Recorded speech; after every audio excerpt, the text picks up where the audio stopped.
ffe abalokole omwoyo mutukuvu ayogera gyetulo era ne tutegeera nti Katonda ayogedde.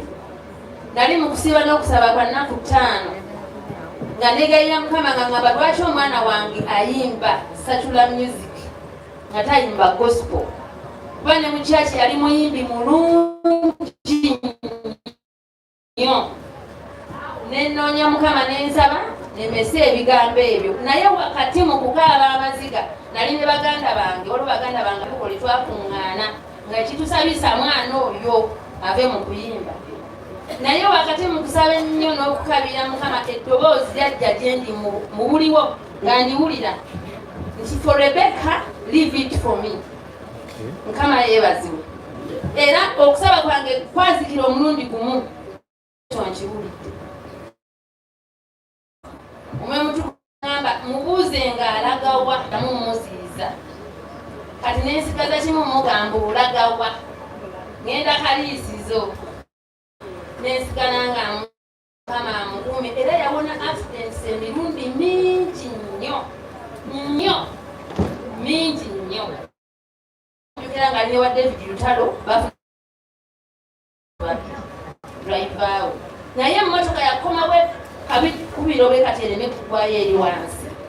Kati nze nensigala kimu kyamusabira, naye abazadde mbazizaamu amaanyi.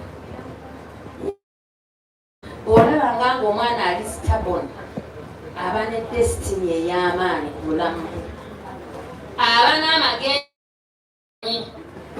Kubanga natuuka ekiseera ne ngamba omwana ono kamugobe mu bulamu bwange, ndi mulokole addukireyo watali balokole. Ne ngamba omwana ono Mukama kamugobe mu bulamu bwange, jjukira nali single mother. Naye omwoyo mutukuvu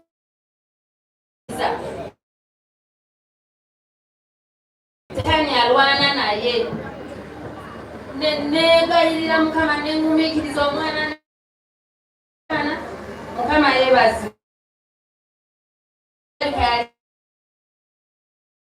ekyolwaliro kimulaba. Neebaza Katonda kubanga nagumiikiriza tebyali byangu, nagumiikiriza mu maziga, naye Katonda nansaasira. Kati olwaleero Rebecca alikyali olwaleero.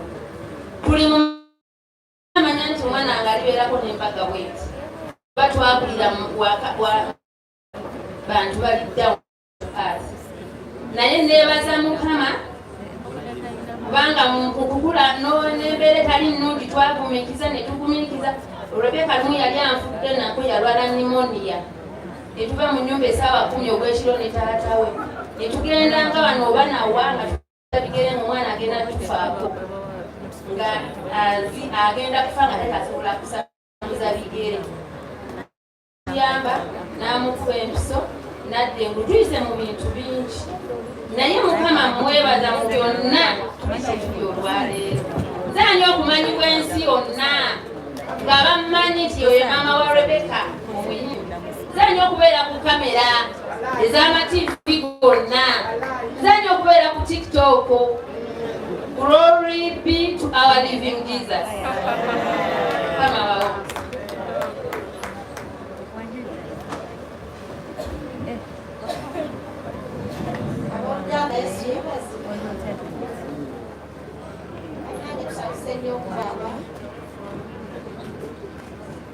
Zagerako kyemuli erinnya eryange ndimumbejja ate bina n'ekitiibwa ekyokubiri Nnaalongo.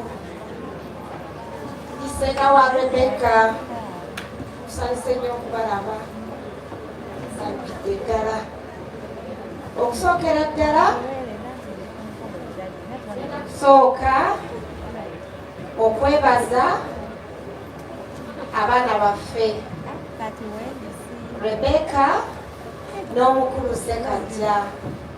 Bannange tweyanziza tweyanzeege, mwebale kutussaamu kitiibwa, mwebale butatuyibwa. Ndi mumbejja naye munsonyiwe, ngenda kufukamira ku lw'abaana baffe. Mumbejja tetufukamira. Profesa tusanyuse nnyo.